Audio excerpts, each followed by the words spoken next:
All right, welcome to the Taking Route and how to take great photos webinar, collaboration, whatever you want to call these things. I don't really know. Um, I am Lauren, and I am so thrilled to be here. I love this Taking Route community. It's just my very favorite one, and so I'm always really excited when I get to share things with you guys and when they do fun challenges like this. So today I'm going to share with you 3 essential steps to taking beautiful photos of your expat life. Um, I am Lauren Hooper. If you don't know who I am, if you've not done one of these with me, I am a social worker turned artist and an expat without a visa. We are currently in the States. We left the UAE because of COVID, and not because of COVID, it was time to go, but because of COVID, we didn't have anywhere else to go. So we're making a little bit of a go of it here in the States for a little while. So I am an artist and I teach things like this, and so I am passionate about helping you tell your story through creativity, whether that be through photography or writing or making things, whatever it is. I just love to help you guys do that, and you can find all of that at lauren-likes.com. I have tons of great resources for you there. So here's what we're going to do today. We're going to talk about what the Taking Route October Photo Challenge actually is, how you can participate, and then I'm going to share some tips with you for how to make it awesome. I'm going to share how to take photos that tell stories that are going to connect you with people back home, because I know that's one of the biggest challenges as an expat is not knowing what to share, because people are curious and they want to know things and see things, but you just don't know what to show them. So I'm going to hopefully take some of the mystery out of that today. I'm going to share the best camera settings to use on your phone so your photos actually look awesome and they're really easy to take. We're going to talk about how to work with the light so your photos are really beautiful. And then I'm going to share a little sneak peek into my core stories from here. It's called the Gratitude Edition. And so you're going to need your phone and something to take notes with. If you're a note taker, you can use your phone to take notes. And I have the chat open, and I will check it as we go and answer any questions that are, specific about what I'm talking about. But if you also just want to pop your volume on, I am more than happy to chat it out with you right there. Or if you have a question that's kind of more for the end, you can just pop it in the chat and we'll get to it later. And I'll do a Q&A at the end to help you with whatever photo questions you have. So just a quick kind of my story. We moved to Korea maybe 8 years ago and absolutely loved it. We lived in Seoul. We taught at an American Christian school there and loved everything about it. I started an art business, as you see, on the side, and my husband got his doctorate. And so after 3 years, it was time for us to make some career changes. And so we very sadly left Korea. And I did a 100-day project. So if you've ever heard of the 100-day project, every day for 100 days, starting in April, everyone chooses one thing to do and they share it online. And I shared a story and photo from Korea to say goodbye, to create one space to hold everything from Korea, all the important things, because I had scrapbooks and Instagram and like blogs and photo albums and my camera roll, and so I wanted one place to have all of our stories from Korea. And so that's kind of how Stories from Here the class was born, because other people saw that project and they wanted to do it too, so I created a way for people to be able to do that if they wanted to. And then we moved to the UAE, and it was really hard. It was really lonely. We were really isolated. I wasn't working because I was working online, and it was actually kind of miserable because I was so lonely, and I was just in a bad funk. And so I decided to do another 100-day project, and I started a gratitude project. And so my plan was to every day share a photo of like a flower or just something simple and just write down what I was grateful for that day, just because I needed to recognize some things because I was really not seeing anything that was bringing me joy. And so quickly I began noticing that I was seeing a lot of things that were bringing me joy during the day. Like I would notice them during the day and I was taking photos of them. And then it became a whole project of creativity also, where I was searching out beautiful things and really noticing them in my day and taking beautiful photos of them and then sharing them, just as a simple Instagram story each day. And it really worked. It really, really helped pull me out of that funk that I was in. And so that is how the Stories from Here Gratitude Edition was born. And so what we do in the class is I teach you how to take great photos. I give you prompts so you know what to photograph and post every day if you don't. And then at the end, we turn it into a book that you can actually keep and share with people, because I think that's really, really important. I don't know if anyone's here who has done the class and printed their book, but it is like watching the videos of people open their books is my favorite thing, because they're so excited to actually have a tangible, you know, portrait of what their life looks like. And I have some friends who did it, and they're retired now and back home with their grandkids, and they have a book of their time living in Africa. And every time their grandkids come over, they want to see their book. And their book is not anything special. Like, it's not got like beautiful photos of like giraffes and like elephants and things that a kid would want to see. It's photos of the house that they lived in and the people that they worked with when they were in Africa. And their grandkids love to see those. And so it's just such a great way for them to connect and share their time. And so that's why I'm really passionate about encouraging you to print your photos, not just share them. But so if you're interested in Stories from Here, it's going to be opening October 12th, and you'll get more information about that when the time comes around. And I would just love to have you join me. I love seeing your expat stories. But today I want to help you find joy in capturing the tiny bits of your expat life and sharing them with your friends and family back home in a way that actually shares your experience and connects you with them. Because we can all take tourist photos, and selfies, but to really share that culture that you're experiencing is a really, really big gift. And it's really important for you as an expat, because you might not be in that country forever, to document those things. So I'm so glad you're here. And I hope you guys are going to be participating in the Taking Route Challenge. So I'm going to let Denise or Alicia, whoever wants to pop in, kind of explain exactly what the challenge is and how to participate in all of those good things. One of you want to volunteer? Okay, so we didn't get to do this series last year, obviously, for very clear reasons, but we're happy to be back with this. And we always like to do something alongside it, because we can only have 31 participants for the month of October. But we thought it was actually Denise's idea to get some photo prompts out there for you guys, to not only, we can enjoy the outdoors vicariously and virtually, but it's much better to actually go outdoors and enjoy our own outdoors, which can be challenging for some, a little more challenging than for others.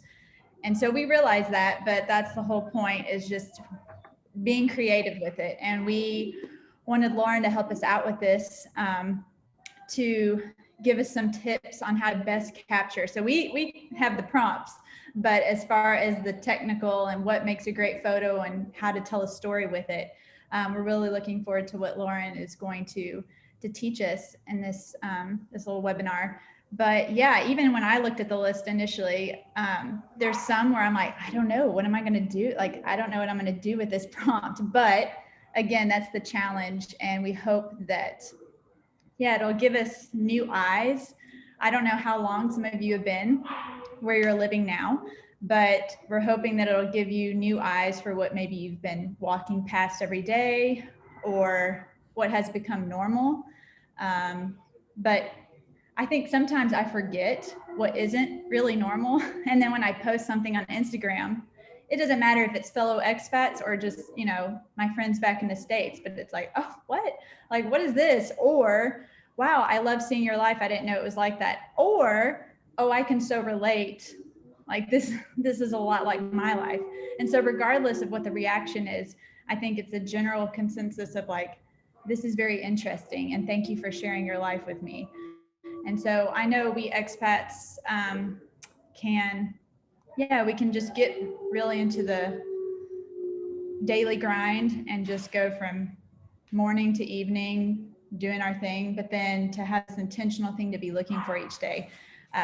We're just hopeful that fun and challenging, and most importantly, it gets us some vitamin D while we walk outside. Awesome. And so, do they need to use a hashtag? Do they need to be approved? Like everyone can participate? So hashtag is this global walk outside. It wasn't taken by anybody, so so yeah, we already see some people. Today's day one, so beneath my feet is the prompt, and I'm already seeing a few people post. You can post on your grid, like post a photo with a caption and a story if you want, but you can also just post in your stories. So if we don't want it to be something so heavy that you know don't do it. So if it's just a photo, if you just want to post a photo with no explanation, that's also fine. But yeah, use the hashtag so we can see it. If your profile is private, we're not going to be able to see it. So you're more than welcome to let us know so we can friend you, or whatever you want to do. But we don't want to discourage anyone from participating. We know we want to keep your your life private if you want to keep your account private. But yeah, we hope to share some throughout the month. Just grab a few photos to share with others. And yeah, I think that's about it. But Denise, you can add in anything if I left something out. Nope, I don't have anything right now. We'll come back around to you guys later. If people have more questions, please pop those in.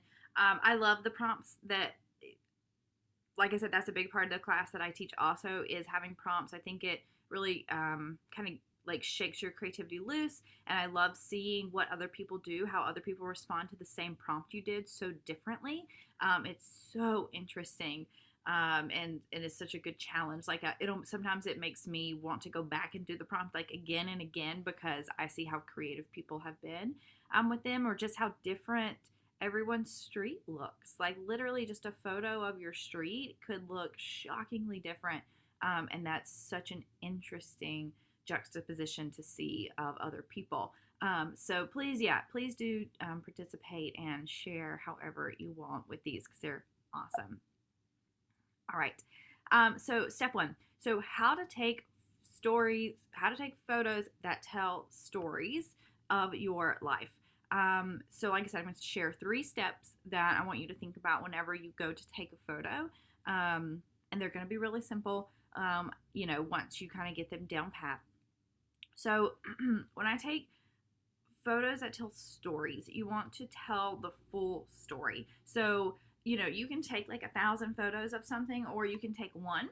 But the quality of that photo and how it tells stories is really important. And so I generally tell people when they get distracted, so tell me in the chat, like, are you a person who takes 1 photo or 0 photos? Or are you someone who takes like 100 photos and you kind of feel like you're not in the moment because you're taking too many photos? But you're scared you're going to miss something. So using this little formula, I think, will help you take less photos that are more important, more poignant, and really tell your story.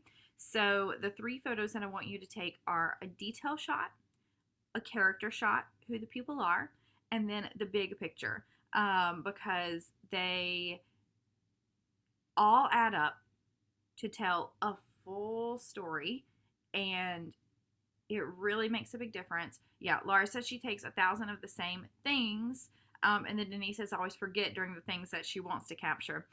So this is kind of a good happy medium. So you end up taking some different shots, and they work well together. So I'll show you what I mean.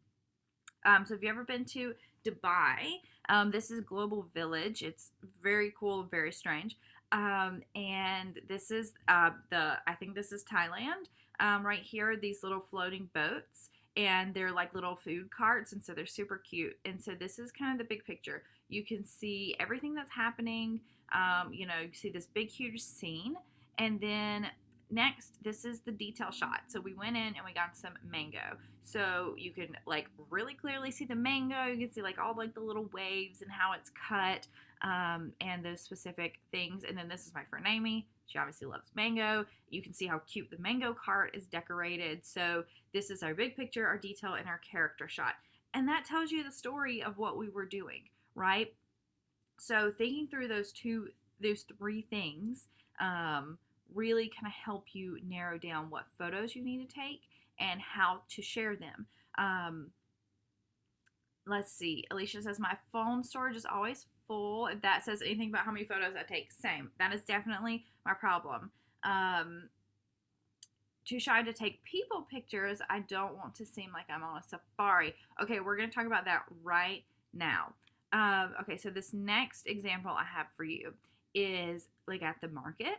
And so this is my detail shot. You can see the dates and there's some other stuff in there.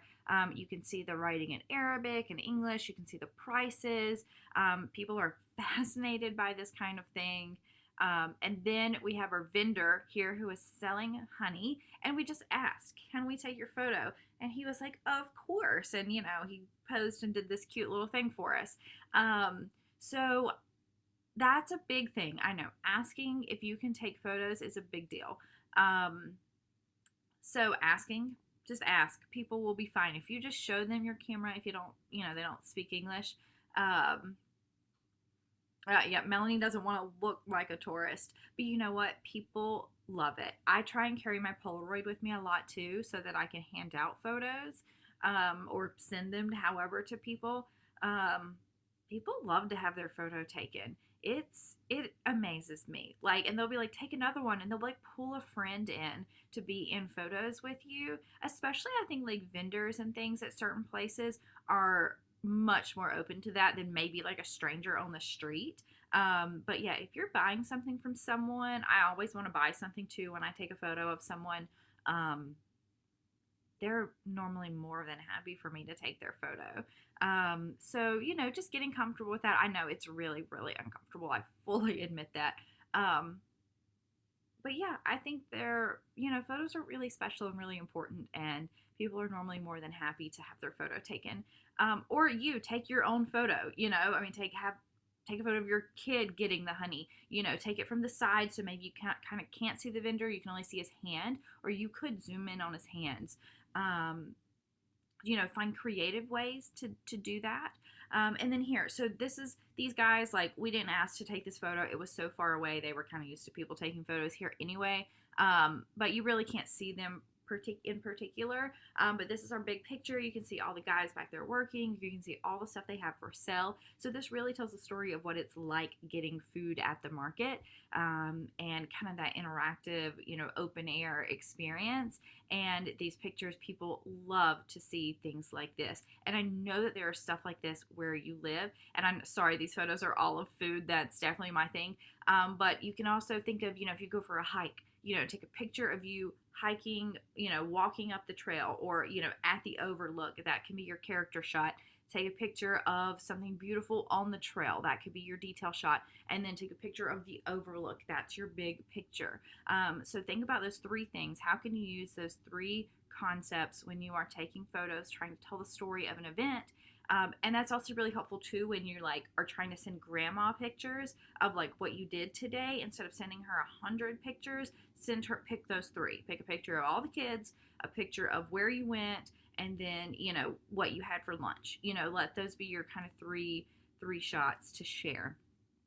So let me know if that is helpful for you, and if you can kind of already see, or you can even think about one of the photo prompts, one of the places you might want to be sharing this month, and how you can take these three pictures at one of those locations, if that will be helpful for you in narrowing it down.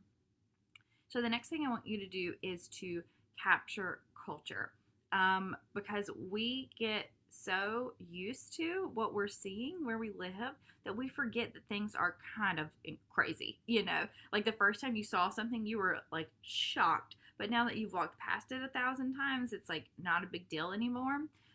So remember to think about those things, like when you walk into somewhere, especially for this challenge, it's about sharing about your surroundings. Walk in and think, the first time I came here, what was crazy for me to see, or what was so beautiful, like what was I so excited about to see, and take pictures of those things. And so when you are trying to capture culture, a lot of times it's about the tiny details. So, you know, using your senses and looking at really small parts of things will really help educate and bring people along.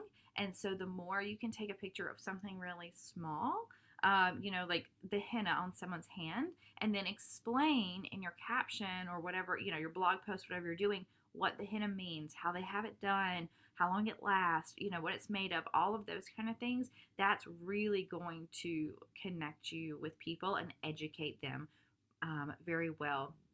So here are just a few examples. I'm holding my train ticket. This is in Korea.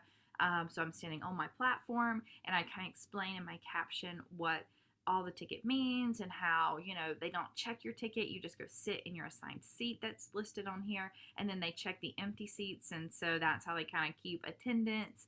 And so it kind of just shows a lot of a story in one quick photo, that detail shot. Y'all, the signs. Everyone loves signs overseas. They're just nuts, and they're so funny. So anytime I can take a picture of a funny sign, I do. This mask shot. So I got this really nice zoomed in shot where they're kind of spilling over the edge here, and I can share about what, the significance of these are and what they're used for. Getting a really close shot of your food and kind of like diagramming it and saying listing out exactly what each food is, because most people will look at this and not know what anything in this is, or they might think they know what that is, but it's not, so that's a big deal. People love seeing breakdowns of things like that. And don't forget to use your five senses. These trash cans that I walked by every day, they're full of kimchi. They're not full of trash, So people would see this picture and be like, oh, that looks like it would smell awful. And I'm like, it actually doesn't, So explaining these kind of things, or using your senses when you're going to take a photo and think, what does it smell like here? How can I capture that? What am I feeling? Especially like if you're at a market, getting those really close detail shots is a really great way to convey like texture and things. So think about your senses and how you can capture those in your photos.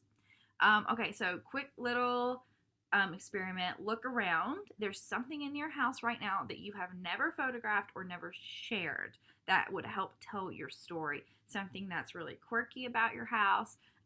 I always share pictures of the extra little like toilet in our bathroom in the Middle East. There's something in your house that you've not taken a photo of, you've not showed anyone, that would help show what is different about where you live.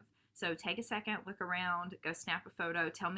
Tell us in the comments what your thing is that you're going to take a picture of, because I guarantee you we'll be like, what is that? We're so curious about it. I'm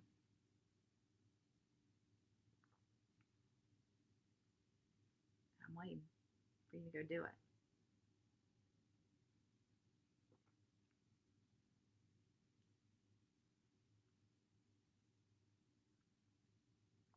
All right, somebody tell me what their weird thing is, or their very cool thing is.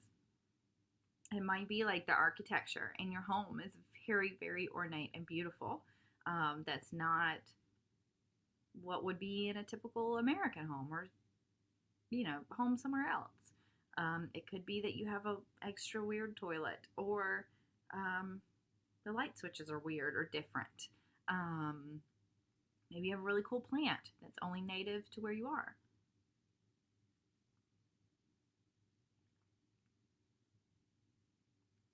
All right, Laura's got the detail on the ornate, unique, wow, I cannot read. The ornate, unique wooden desk in our furnished apartment. Yes. Oh, that sounds very cool. And yeah, especially if you have a furnished apartment, like you don't know what you're going to get. And stuff can be very cool and very hard. All of our furniture I ever got was very hard.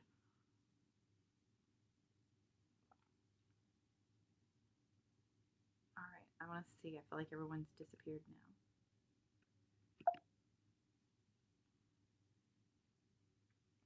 Okay, we're going to move along.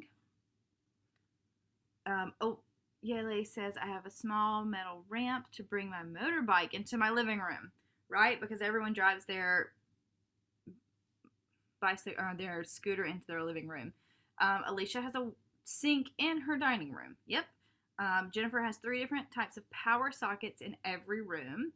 But, that is such a blessing. Oh, my goodness. Denise, the opened nasi bunkus on the table or 6-year-old left is a banana leaf package with rice and spicy sambal. Yes, I love that. Definitely something you know, your grandma back home's not saying. Um, Claire has a Turkish flag in her living room. Started when I had a gathering on an important holiday here. Oh, sweet. Melanie, the extra bucket filling water spigot in the bathroom, along with the super smelly drain. Oh my gosh, Melanie, I have a smelly drain here in America. I'm really upset about it. Um, Amy, I don't know how to describe it. A wavy basket type lamp that's 4 feet tall. Oh, that sounds very cool. Um, the wall art choice in our home. We're in a temporary housing in the States, and what is chosen to put in these houses is always interesting. Yes, Sarah Beth. Oh my goodness. Yeah, even in America, if you're still in America, there's still weird stuff everywhere. Rosalie took a photo of our tendedero, which is like a tiny deck with the washing machine and clothesline. Oh, yes, I know what you're talking about. Cute. Oh my gosh. Rosalie, please make sure if you can go outside and get a photo of that. That is like my oh, you can only see it from inside. Yeah, if you guys I live on the first floor, which is technically the second floor.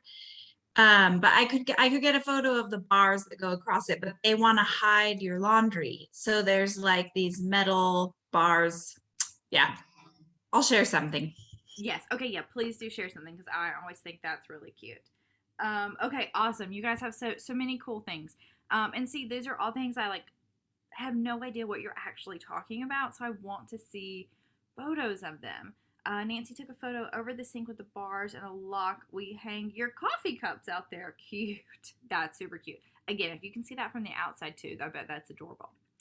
Okay, so step 2, and this is, I would say, one of the most important technical steps. And so once you can figure out good lighting, it's really going to change everything. And who doesn't love these two? So let's talk about good lighting.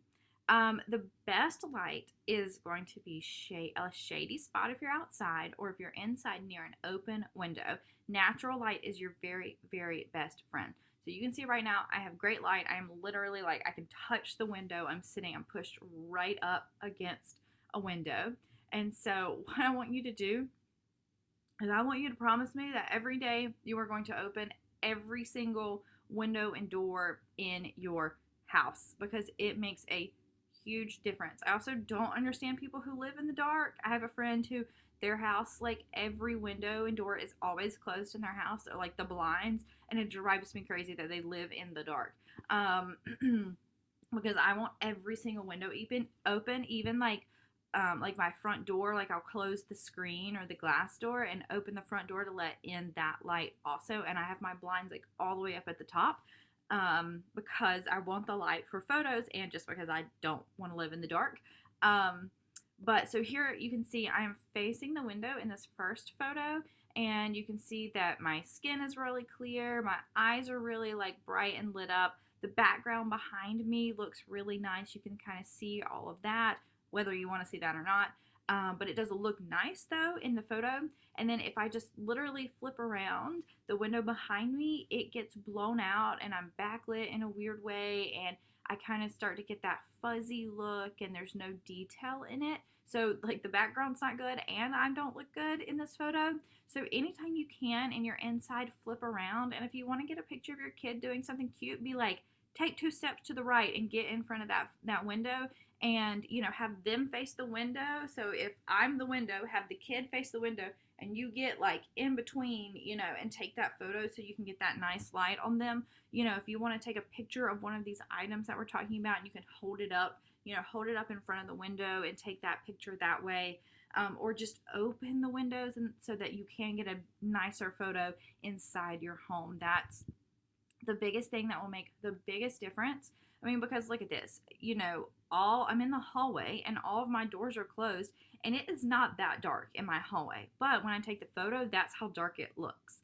So if I just opened the door that I was facing, it made a huge difference by letting in more of that light. And then when I opened all of the doors in the hallway and let in all the light from all the different rooms, it gives me that 360 light, which is much nicer. And I know you can see the bathroom behind me, but it illustrates my example here that the more doors and windows you can open, the better the light in your house is going to be, and make taking photos inside your home so much better and easier. And so I do encourage you, if you're doing the prompts and you know have stuff in your house you want to take pictures of, to take, you know, plan to take the pictures during the day while it's light out.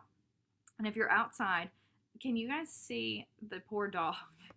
It looks like he's gonna croak in this first picture. We're like right in the direct sunlight. We're like squinty. We're like so shiny and bright.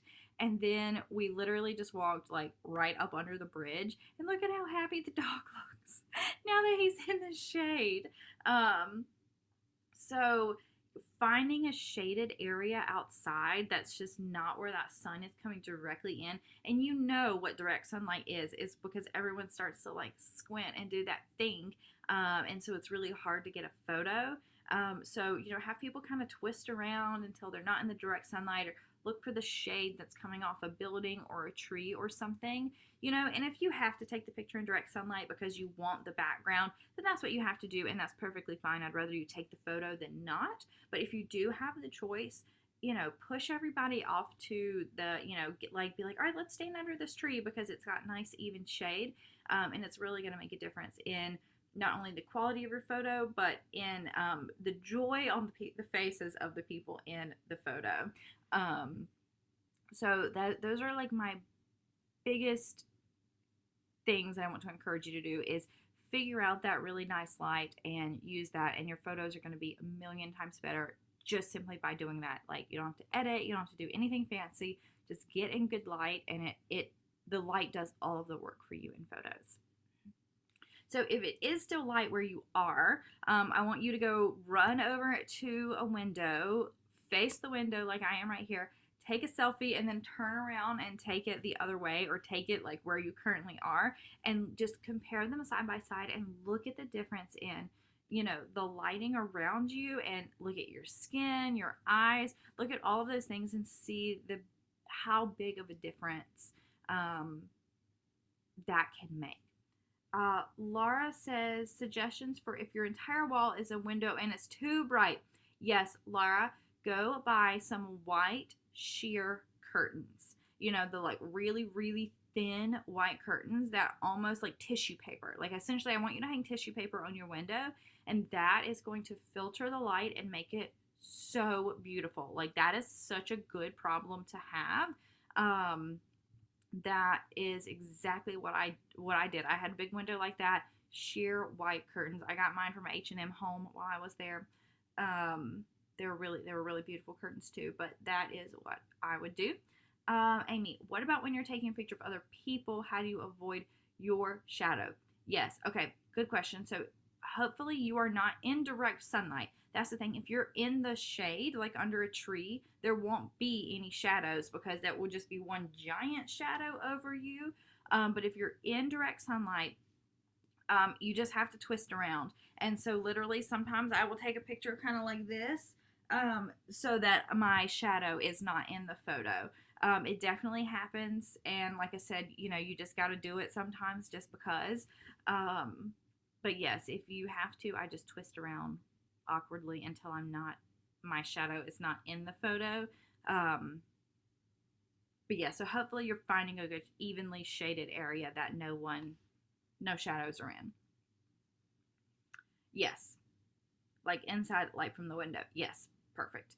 Oh yeah. So if you're inside and you're taking a photo, yeah, again, it's just your placement. So sometimes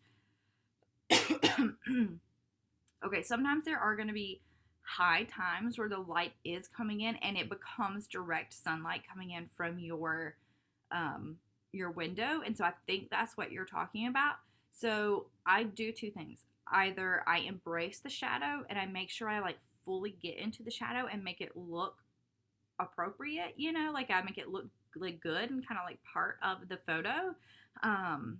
Or I wait until it's not like high noon, like first thing in the morning. You know, the light would come in our kitchen and everything would be shadows. like when I would try and take pictures of it, and I loved it. Like I would, kind of always make sure like the leaves that were hanging from our plant would kind of always be in the shadows around what I was taking photos of, and it was really beautiful and fun to play with. But if I needed like an even photo, I would just wait until afternoon once that light wasn't so harsh. And that's part of it too, is just learning the light in your home and in your neighborhood and knowing when are the best times to take photos, because it changes. Just like golden hour is the best time, right at sunset or right at sunrise. That's when the light's the most beautiful. And so just learning when times are, when highlight times are, and when that perfectly even light comes in. And that's fun for me, to figure that kind of thing out. And if that's not fun for you, I'm very sorry. Just, take notice of it and then let me know. Maybe send me a picture. You're welcome. You're always welcome to send me pictures on Instagram and like a message and be like, what's wrong with this photo? And I can tell you, and I will help you figure out a better way to deal with it. So I hope that answered your questions. Okay, so number 3, using your phone settings like a pro, because this will help you take really awesome photos that people think you took with a big camera, and it will grow your confidence and your ability to take great photos, and it will make you be able to take photos extremely quick. So that you can like whip your phone out, take that picture and put it away, and no one even knows what happened, and you actually got a really beautiful photo. And my most important thing that I always need to remind everyone is, please do not forget to wipe off your lens. If you do nothing else, please wipe off, like take your camera and like use your shirt and wipe off whichever camera you are about to take a picture with every single time. Like, oh my gosh, every single time. You have to wipe off your lens, because if you take a picture and then you wipe it off and then you take another picture, your first picture will look like it was underwater, because that's how dirty your phone camera lens gets, because you touch it all day and it gets stuck in your pocket and your purse, and sticky little fingers touch it all day. So wipe it off every single time. And that's my TED Talk. Okay, so the first thing, this is a setting and also a like posing, like photo styling tip to turn on your grid setting. So you can see I have it here, how to do it on your phone. And it's pretty much the same, I think, I have it written down for how to do it on, what's that other phone that's not an Apple? An Android, I think. But yeah, so all phones have this grid setting. And what it does is, one, it allows you to hold your phone level, so that, you can see the mountain line here and the like grass, whatever you call that, skyline, whatever that word is, the horizon line. They're very straight and even in this photo, and that's very pleasing to the eye. And then you can use the rule of thirds. So you can see the grid cuts your image into 3 sections each way, and then 3 individual sections. So use that rule of thirds. When you're lining someone up, put them in 1/3 of the photo, so that 2/3 of the photo is the beautiful mountains behind you. Because if I had taken the selfie like straight on like this, you wouldn't be able to see any of the mountains or anything behind me, and I should have just stayed home, because you couldn't even see that I hiked up there, and it wasn't worth it. Because I could take a selfie of myself like that, I fill the frame anywhere, but I wanted to get the mountains in the background. If you're posing people, have them stand off to a third side so that you can see the beautiful building or whatever it is that you're trying to take a photo of them. For using that grid is really, really helpful. So that's kind of my first tip for using the settings on your phone. And then next is to choose a focus method and to understand how this works, because focus is obviously what is in focus on your camera, and it can make a huge difference in your photos looking professional and very, very high quality and not distracting. Because if your background is really like a big mess, whether it's your house is messy or there's a bunch of stuff going on in the street behind you and you don't want that in the photo, having your person that you're taking the photo of be in focus really will make a big difference and help you kind of tell that story and take a more beautiful photo. Or being able to control that, and you want that whatever's in the background in focus. This is kind of the control that you want to be able to have and understand. So there's two methods to doing this. So there is the tapping method. So that's when you just open your camera in just normal settings and you simply tap on the screen and this yellow box here appears. And whatever's in the yellow box is what is going to be in focus. So if you have your phone, like pull it out, try it as we're talking about it.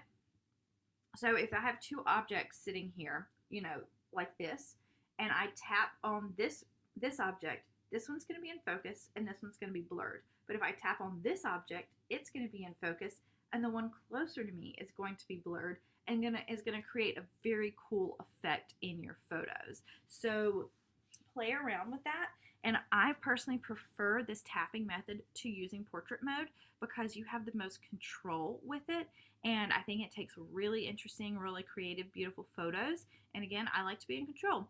But portrait mode is amazing and does help you take beautiful photos. And so that last photo was a good example of when is a good time to use portrait mode because my husband is a grown-up, so he was standing still. The mountains were very, very far behind us, and they were very beautiful, and you could tell what they were, whether they were in focus or not. So using portrait mode there was a great choice. But if you have little kids who are moving around really quickly, portrait mode's not going to be a good choice for you because you have to stand still for portrait mode to work. But if you are taking a picture of this plant, you can tap on the screen. You can tap on portrait mode, and if you tap that little F button, you can slide your slider and get it more or less in focus, the background, and it can create some really cool effects. And so, think about when you would use portrait mode versus when you would use that tap method and get really good at using both of them so that you can kind of quickly decide which one you want to use. Like I said, I use the tapping method like 90% of the time, maybe 10% I'll use portrait mode. Again, only for kind of like adults posing, in front of something like really big and far away in the background. But for the most part, I will use the tapping method. But with portrait, you can do a lot of very, very cool things and get that really professional looking shot. So it's just, again, about playing around with it and figuring out what works best for you and what you can do really quickly depending on what you need to take a photo of. So you can try it really quickly. Go take a picture of something, use that grid method to use the rule of thirds, and pick one of the focusing methods and take a photo of it. And see and take one in with the tap method and take one in portrait mode and see, what the difference is, how you like them, how they work, all those kind of things. Yayla, yes, I think your phone is going to be a little bit older. We've talked about this before. Portrait is on iPhones, and I don't know what number. Does anyone know what number they start putting portrait mode onto your phone? But I do know that other types of phones have portrait mode. But Claire says she thinks maybe an 8 is when they started adding portrait mode to the iPhones. But that's what I keep saying. I don't use the portrait mode a lot. So it's, if you can use the tapping method, I think you can take just as beautiful or more beautiful photos. Did you have something to add, Denise? They have. I was just going to say that you can look on the back of your phone and see if you have two cameras. If you have the two little circles, and you have portrait. If you don't, because you have to have the two lenses for portrait. Oh, okay.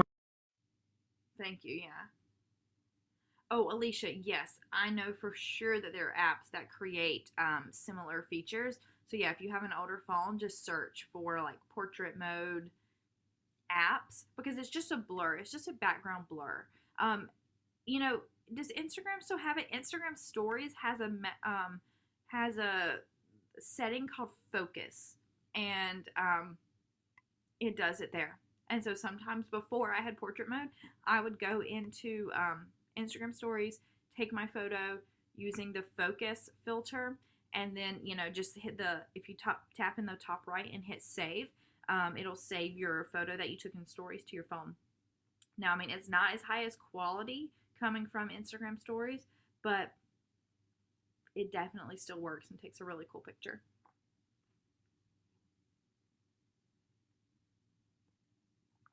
Okay, we're gonna move along. Okay, so the most important thing really is to practice. I shared this on Instagram story or as a reel the other day, and people really related with it. When your pet, your kid, you know, a neighborhood kid, something's happening really quickly, they do something really cute, and you don't have your phone ready, you don't know how to get it open fast enough, you can't get your settings set right, and you miss the photo and you're really upset. I know we all experience that all the time. But by practicing doing daily challenges like this, like the taking route one, is the only way that you're going to get better at taking photos. And so you're ready for those really quick moments that happen, especially as an expat. You're walking down the street and all of a sudden, like, a guy goes running by on a cow. Like, it just happens. And if you can pull out your phone fast enough, you can get an amazing photo or video or whatever. But you have to know how to use it. You know, you have to know how to do that quick swipe and, you know, tap around really quickly to get everything in focus and set up really fast. So the more you take photos, the better you're going to be at that. So participating in the Taking Route Challenge, using these prompts to give you an idea of what to post about is going to be so helpful in improving these skills and just in collecting your memories and the little things. That's why I love these prompts that they shared, because you probably take a walk every day in your neighborhood and you probably barely ever take photos, but one day you're gonna leave, you're gonna move, or just your city's gonna change, and you know that sweet little old lady hanging her laundry out there, she's not gonna be there anymore, or you're not gonna be there to see her. So taking a picture of her laundry hanging out there, or you know, the vendor on the street corner, or you know, the pile of trash, and you know, that's just always there that drives you crazy, like, you'll miss those things one day. And so using these prompts to help you remember as you walk through your neighborhood to take those photos is so important, and is doing yourself such a huge favor 10-20 years from now when you have these photos outside to take. Let's see, Denise says, when you're outside and there's something far away, how do we take a photo like a bird in the tree? Is there a way to make it interesting? Okay, so one of my big rules is do not zoom. I will allow you some zoom, just a little bit, if it's, you know, if you really want to be able to see the details of the bird.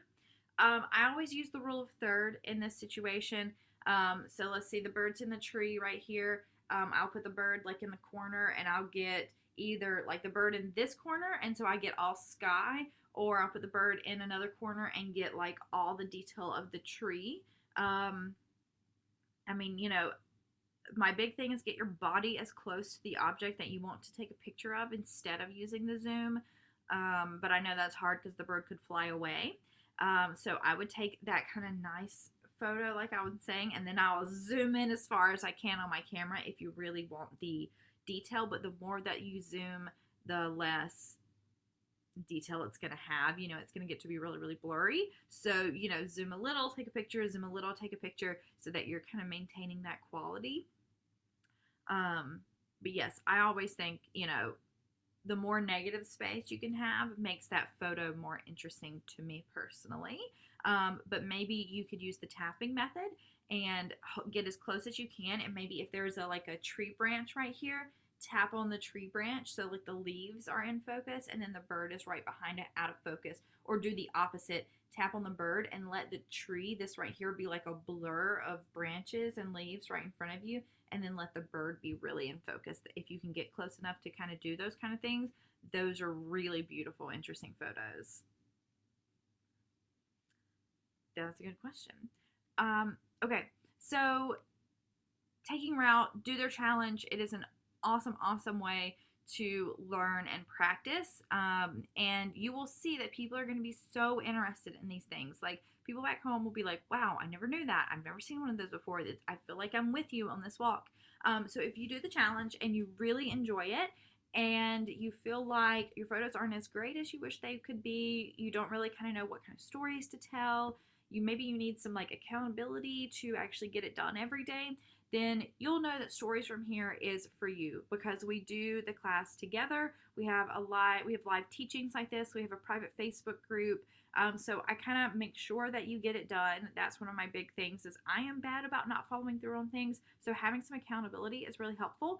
And the class is absolutely packed full of photography and storytelling and photo editing and writing lessons. So if you feel like you really enjoy doing this kind of daily challenge, template, whatever you call it, but you want a little bit more technical help, Stories from Here will be for you. And so if you want to develop a daily habit of looking for and celebrating beauty, you want to improve your photography and storytelling skills, but you need some of that accountability, you want some more personal feedback from me, because that's one of the big things I do is make sure if you need any kind of help, I will be there for you to help you edit photos, edit stories, make your photos more interesting, all that kind of stuff. And if you just want something to distract you, because we're coming into the holiday season, so Stories from Here will run the month of November. So, if you're feeling really bummed that you're not going to be home for the holidays and you just want something to distract you, this is a great thing to do. And so you can actually, Taking Route, you can use their discount code. It's going to be 10% off when the class opens that you can get. And I also have Pay What You Can scholarships. So I just really believe in this class, and I really believe that everyone should have the ability to take beautiful photos and share them and document their life. And so you can pay whatever you want. I don't care. You don't have to tell me why. You can just pay whatever you want. And it's just a simple form you fill out, and I will set that up for you. So the class, like I said, the class is not open now. You'll get more information in your email about it later, and there'll be a link for those scholarships, because I would love to have you join me, because I know a ton of you are like nonprofit workers and stuff, and so it might not be in your budget. So yeah, pay whatever you want. I don't care. So like I said, you're going to learn a ton of stuff about how to edit photos, take great photos, write stories, and we're going to make a book together at the end, because I think that's the most important part. And you get a ton of stuff when you register. There's like tons and tons of videos, and like I said, you have unlimited access to me for those 6 weeks of coaching and support every day, and make sure you stay on track. We do live teachings to go more in depth with the lessons and help just figure out anything that you're struggling with. So that's kind of the class, and I would love to have you in there. If you want to kind of see what it looks like, just go to the Stories from Here class hashtag. There's like thousands of photos in there of people doing really awesome things. And so the whole goal is at the end of November that you're going to have a beautiful book, and you're going to have developed this habit of celebrating joy and beauty in your life. So if you do the Taking Route Challenge and you really like it, I would love to have you join me in Stories from Here, and go even more in depth with me. So that'll be the link whenever it is open. Let's see if anybody has any questions. How are you guys feeling? That was a lot of information, I know. So like I said, you're going to get the recording so you can go back through and practice any of these things, and you're always welcome to send me questions on Instagram, send me photos, and I will happily respond to them. What do you guys have? How do you feel?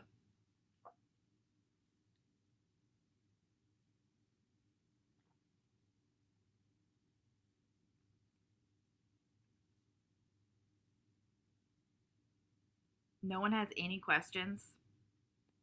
I have a question. Okay, go ahead, Sarah. It's related, I hope. Do you have any advice for using lesser quality photos that I have taken over the years and editing them to be like, I want to compile them to tell a story of our journey so far and like put them in a book. So I'm hoping to do that, but I need to do editing to make these pictures usable. So do you have any advice for editing or cropping appropriately, that kind of thing? Yes, absolutely. That's a great question. And we do cover this exact thing in the class too. Okay. So what I do is if it's a bad photo, just make it black and white. That's like my first suggestion always. If it's like really blurry, make it black and white, and then it looks really nice and it's fine. Be careful with cropping, because they're older photos. So the more you crop and the more you edit, the less quality they're going to have. But also just go ahead and know how you're going to print them. If you're just going to print them in like a little, like kind of 4x6 format, then it's going to be okay. But if you want to print them like huge, that's when you're going to have to be really careful. So just do simple edits with them. Like I always tell people, like kind of pick 1 or 2 filters, add in some light, add in a little color contrast, just kind of pump them up. Light is always just the biggest thing, because I know a lot of photos, every time I look at photos from a year ago, they're always darker, darker, darker. And so just adding in that light so you can actually see the detail and what's happening, that kind of might be all you need to do to them. And in the end, just use them. Use the fuzzy pictures, use the ones that aren't super great, because the memory is going to be more important than having the highest quality photo. And if you're like, but they're awful, put them in a little collage, do like 4 pictures on a page when you print them out. So that way they're tiny, so you can't see like the awful, awful quality, but you still can have that moment in there. Is that helpful? Yeah, that's great. Thank you. Yeah, you're welcome. Let's see, there's some questions in the Facebook group. Do I have a Facebook group? I do not have a Facebook group that is public. I have a private one for the class. So it's just Instagram. But I share a ton of tips on Instagram every day. I share photography tips, and then you're welcome to message me at any point for help.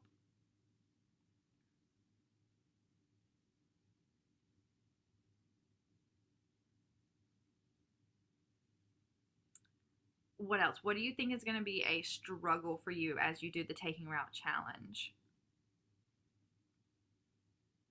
What can you already envision being a problem? For me, it's always remembering to do it. What would be your advice to people who, like you miss a day and then it like kind of slides out of control? Because I think that's what ends up happening, is maybe there's like this feeling like I got to get it done in 31 days or it's not worth it. What's your advice? Yeah, okay. I struggle with all or nothing thinking for sure.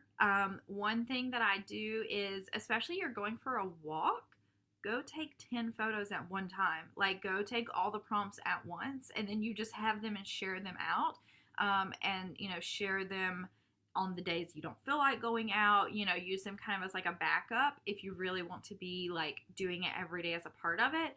But sometimes like you can't get the photo because it's a weird season, or you can't get out today. So, keep the prompts in your back pocket and think like, oh, when kimchi season comes around again, next year I will take this one photo and share it. And also challenge yourself to be creative with it. Like if the prompt doesn't make any sense to you or doesn't make sense to where you are, just start doing like word association. If the prompt is ground, think about, well, what is ground? Grounding. What grounding is meditation. Oh, I'm going to share like how sometimes I lay on the ground and look up at the sky. And so like we went from a picture of the ground now to the sky, but it's fine. It's your interpretation of the prompt. So don't let the specific prompt also get you down, because I know sometimes people will do that. They'll be like, well, I don't have anything to share for this one prompt. So they spiral out of control with it. And so they can't share, then they can't move on and can't keep going. So let them be very loosely interpreted. Stockpile them up. And also set like a very realistic schedule for yourself. If you can't go for a walk every single day and take a photo and share it, just say 3 days a week you're going to do it. Create your own schedule and let your kids do it too. Like people are always like, oh, my kids, or, I don't have time because I have to, my kids. And I'm like, your kids would love this. Tell your kid to go outside, give them your phone or, whatever, and say, go take a picture of something alive. And you will be shocked what they come back with. There'll be super cool photos, super cool interpretations, very weird, very cute. Let them participate too. Like it's always really fun when you let them in on the challenge. I would say too on that, I'm always someone who never makes it through the end of a challenge. So there's like two ways I think you can interpret it. Either you can extend it, say, I really want to do 31 days. And so you extend it to, and you don't finish until next January. That's fine. There's people like that. But there's also the other way you could do it is just do it on the day that you can do it, right? So on 31 days, you only share 20 of the prompts. That's still 20 like things to think about and be thankful for and work on. So those are the two strategies. I'm probably more the like just skip it and pick it up tomorrow type person. Alicia, I think, is more of like, we're going to carry this challenge on until next year, and it's going to be fine. So you just choose your own adventure. Yes, I am a part of Lauren's Stories from Here class, and I started last year, and I'm going to just like keep carrying it on. There's 30, like it's okay though. Like, I don't think I would have done this had it not been for her class. Like, I would not have been pursuing the story that I'm trying to tell in 31 photos. So thank you, Lauren, because you have access, correct, to the, like, it doesn't end, right? Whenever someone signs up, they have full lifetime access. Yep. I guess.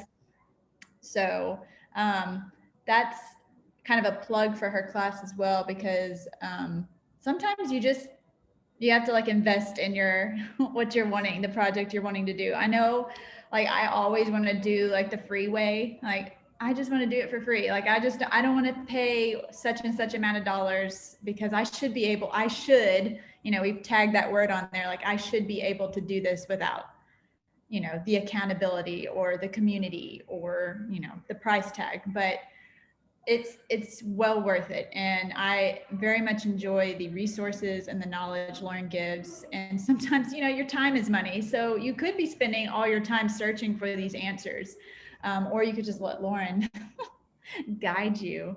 And so that is exactly what she does. And yeah, I'm just appreciative of all the work you put into that class. Seriously, it's very, very well done. Well, thank you. And I mean, and it's work too. I mean, to do these kind of things, it's work. And so you have to add it to your schedule every day that you're going to take this photo. And I know you can do it in 2 minutes. Like, you really can. You can take a photo, edit it, post a story about it in 2 minutes. But you have to like remember to do it. And if you want to do it well, you maybe should take 15 or 20 minutes. And I'll brag on Katie for a second because she's here. Katie did the 100-day project with me. And so Katie did 100 photos and videos from a decade. Katie, I think you maybe more than that she did of their life overseas, and put together a really, really beautiful, incredible book. And I mean, and I know it was so much work, but that like book is so beautiful. And now like she has it for all her kids and stuff to see, over 10 years of their life, of what's happened in that. And so I think that's just so important. That's why I started this project, was for expats to document their time overseas, because it's so fleeting. It changes so quickly, and you forget about it, so quickly, and there's just not a great way to share it. And yeah, it's really special and important to document these things and print them out. Whatever you do, please make sure you print them out. Well, we're coming up on time if no one has any other questions. So Denise, Alicia, you guys have already sent out all the prompts, so people have everything they need to get started with the Taking Route Global Walk Challenge. I can't wait to look at the hashtag every day and see all the cool things people share. I will send out the recording, and we'll both be sending you emails, reminders to take your pictures and share stuff. Do you guys have anything else? No, thank you so much, Laura. I know your name's Lauren. I'm sorry, it's late. It's not really late. It's like only 8:40, but it feels like midnight. But anyway, to go into a story of my life. Thanks for your time, seriously, and for offering your time and sharing some of your wisdom and knowledge as an expat and sharing stories. We really do appreciate you giving your time to us this morning. So thank y'all. Thank you. Clap, clap, clap. You're so welcome. So I hope those tips are helpful. I hope you'll remember those 3 things: to find good light, take pictures that tell stories, and use your settings really well to take beautiful photos. Thank you guys for being here, and I will see you around the internet.